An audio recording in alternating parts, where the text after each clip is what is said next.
morning students, welcome you all in the SST class of class 8 and we are going to start a new chapter and the chapter name is colonization of India.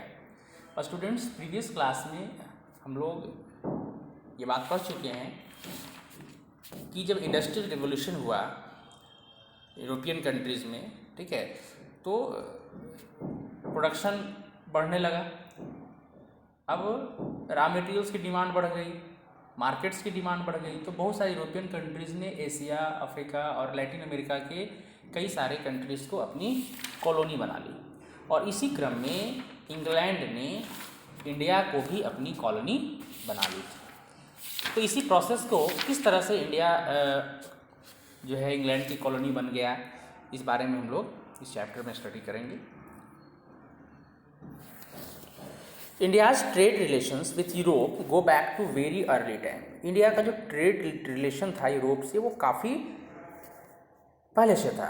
The discovery of new sea routes to India led many European countries to form trading companies to trade with India and other parts of Asia. जब new sea routes की discovery हो गई, जब नए sea routes का पता लग गया है ना, इंडिया आने के लिए, यूरोप से इंडिया आने के लिए जब न्यू सी रूट की डिस्कवरी हो गई, खोज हो गई, तो बहुत सारी यूरोपियन कंट्रीज़ इंडिया आने लगे ट्रेड के लिए, है ना, और वो अपनी ट्रेडिंग कंपनी भी यहाँ स्टार्ट करने लगे। और सिर्फ इंडिया ही नहीं बल्कि इंडिया के एशिया के अदर पार्ट्स में भी उन्होंने ये प्रोसेस शुरू की। This factories where called so because the officials of the company where called factors.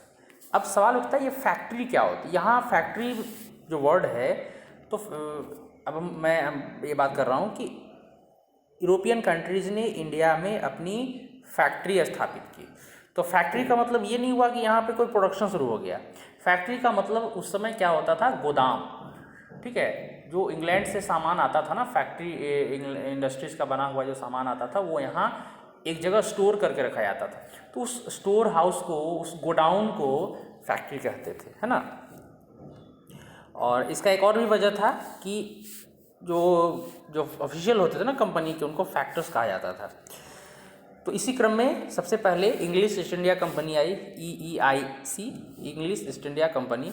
English east India Company was a company which was started by a group of merchants in Britain. English east India company एक company थी जो कि एक group of merchants के द्वारा start की गई थी, कहाँ, ब्रिटेन में। इन 1600 queen Elizabeth first gave it a charter granting it the exclusive right to trade with the East। 1600 में क्वीन एलिजाबेथ फर्स्ट ने इस कंपनी को एक्सक्लूसिव राइट दे दिया। एक्सक्लूसिव राइट मतलब होता है संपूर्ण अधिकार दे दिया कि वो ईस्ट से जो है ट्रेड कर सकता है। No other company in Britain could now trade with eastern countries. अब ब्रिटेन में कोई भी कंट्री जो है ईस्टर्न कंट्रीज के साथ व्यापार नहीं कर सकती थी, ट्रेड नहीं कर सकती थी।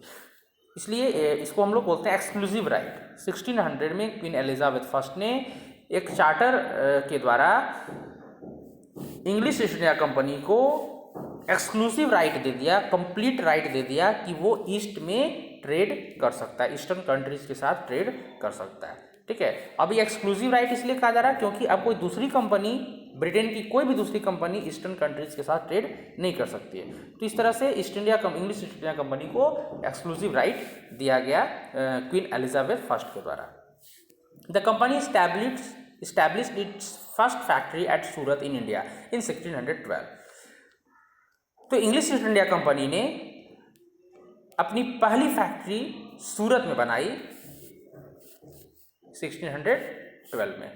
In 1615, Sir Thomas Roe was able to get some concession from the Mughal Emperor Jahangir। 1615 में सर टॉमस रो जब इंडिया आया तो उसे मुगल एम्पेयर जहांगीर के द्वारा कुछ कंसेशन, कुछ छूट, कुछ सुविधाएं दी गई।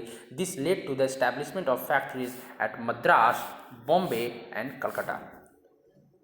और इस वजह से और भी कई जगह पर जब सुविधाएं मिली तो इंडिया में और भी जगह पर फैक्ट्रीज बननी शुरू हो गई। और पहले मद्रास में फैक्ट्री बनी जो कि आज चेन्नई है, फिर बॉम्बे जो कि आज मुंबई है, और कलकत्ता जो कि आज कोलकाता है। Actually this factories were not the places of manufacturer. देखिए, एक्चुअली ये जो फैक्ट्रीज थे वो मैन्युफैक्चरर प्लेस नहीं थे, जैसा कि मैं भी पहले ही बता चुका हूँ। ये जो फैक्ट्रीज थी वो मैन्युफैक्चरर प्लेस नहीं थी, यानी वहाँ पर किसी चीज़ की मैन्युफैक्चरिंग नहीं होती थी। But they consisted of a godown of goods, बल्कि वो क्या होता था, फैक्ट्रीज मीन्स मैन्युफैक्चरिंग प्लेस नहीं, बल्कि वो क्या होता था, गोडाउन होता था। An office for maintaining records and residential quarters for companies representatives, और वहाँ पे ऑफिस होती थी जहाँ पे सारे रिकॉर्ड्स मेंटेन होते थे। वहाँ पर कंपनीज के रिप्रेजेंटेटिव्स का रेसिडेंशियल क्वार्टर होता था, रहने की जगह। The company traded in Indian textile, और ये जो गोडाउन होता था ना, कंपनी किस चीज़ की ट्रेडिंग करती थी, मतलब ब्रिटेन से कौन सा सामान, कौन कौन से सामान आते थे और इंडियन मार्केट में बेचे जाते थे। तो उन चीज़ों में क्या क्या चीज़ थी, इंडियन टेक्सटाइल, इंडिगो। इंडिगो क्या होता था, एक तरह की डाई होती थी जो कपड़े रंगने में काम आती थी, है ना, नील जिसको बोलते हैं। Spices and saltpetre. साल्टपीटर जो होता है substance used in making gun powder. Saltpetre जो है एक ऐसा सब्सटेंस है जिसका यूज़ क्या होता है, गन पाउडर बनाने में होता है। तो इन चीज़ों की ट्रेडिंग जो है ईस्ट इंडिया कंपनी करती थी। The settlement at Madras and Calcutta were fortified and called Fort Saint George and Fort William respectively. तो जो मद्रास और कलकत्ता में जो गोडाउन बनाए गए थे, तो उनके चारों ओर फोर्ट बना हुआ था, किला बना हुआ था उसकी सेफ्टी के लिए, जिसे फोर्ट सेंट जॉर्ज कहा जाता था मद्रास में, और फोर्ट विलियम कहा जाता था कोलकाता में। इसके बाद आई Dutch East India Company. The Dutch East India Company was set up in 1602। ये डच ईस्ट इंडिया कंपनी कब आई थी, 1602 में। They established their settlements in Cochin, Goa, Daman एवं दीव। तो डच ईस्ट इंडिया कंपनी 1602 में आई, उन्होंने अपनी settlement Cochin, Goa, Daman and Diu में एस्टैब्लिश की। However they were more interested in the Indonesian island despite having a flourishing trade in India. यद्यपि वे लोग इंडोनेशियन आइलैंड में ज़्यादा इंटरेस्टेड थे ट्रेडिंग करने के लिए इंडिया की अपेक्षा। After intermediate wars and an agreement with the British, बाद में ब्रिटिश और डच के बीच युद्ध भी हुआ, फिर बाद में एग्रीमेंट हुआ, और इस एग्रीमेंट में they gave up most of their claims to India. उन लोगों ने इंडिया पे अपना क्लेम वापस ले लिया and concentrated more on Indonesian island, और फिर इंडोनेशियन आइलैंड पर ही उन्होंने कंसंट्रेट किया।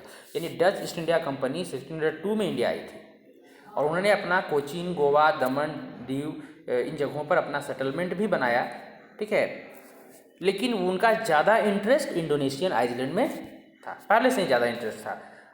तो इंग्लिश ईस्ट इंडिया कंपनी के साथ कुछ वार्स भी हुए, युद्ध भी हुए, ठीक है, लेकिन बाद में एग्रीमेंट के द्वारा जो है डच लोग इंडिया से चले गए, उन्होंने अपना क्लेम वापस ले लिया और इंडोनेशियन आइलैंड में ही वो कंसंट्रेट किए। इसके बाद आई फ्रेंच ईस्ट इंडिया कंपनी, जो कि फ्रांस की कंपनी थी। The French East India Company was established in 1664। French East India Company जो है इंडिया कब आई, 1664 में।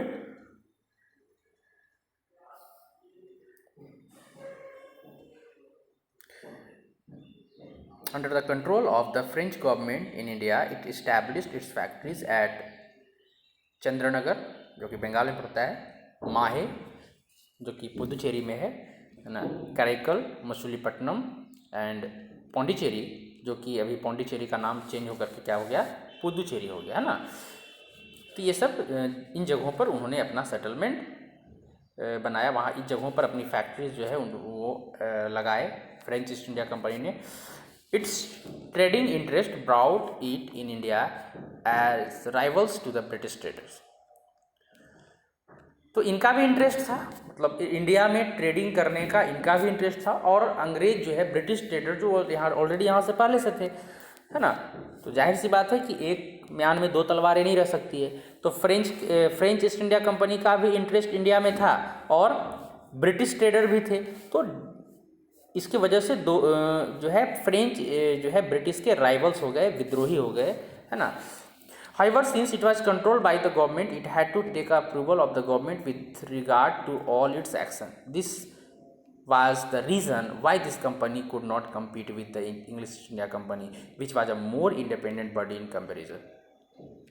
तो इस तरह से इंग्लिश ईस्ट इंडिया कंपनी यानी अंग्रेज़ों में और फ्रेंच के बीच काफ़ी युद्ध भी हुए इस बात को लेकर के, जिन्हें हम कर्नाटक युद्ध के नाम से जानते हैं, ठीक है, कर्नाटक वार के नाम से जानते हैं। और फाइनली फ्रेंच डिफीट हुए और इंग्लिश की सुप्रीमेसी, ब्रिटेन की सुप्रीमेसी जो है इंडिया पे हो गई। और फिर ब्रिटेन ने इंडिया को अपनी कॉलोनी भी बना ली और काफ़ी दिन तक यहाँ उन्होंने शासन भी किया, ठीक है। तो ये इस तरह से जो है यूरोपियन कंट्रीज जो है ट्रेडिंग के लिए इंडिया में आते रहे और यहाँ पर ट्रेड एस्टैब्लिश करने के लिए काफ़ी ज़्यादा युद्ध भी इन लोगों के बीच हुआ। ओके स्टूडेंट्स, आज के इतना ही। कल हम लोग ट्रेड रिवैलरी पढ़ेंगे, मतलब कैसे युद्ध हुए, किन किन के बीच युद्ध हुआ था, ठीक है। जैसे कर्नेटिक वार है, आपका एंग्लो फ्रेंच रिवैलरी है, ये सब चीज़ें हम लोग नेक्स्ट वीडियो में पढ़ेंगे।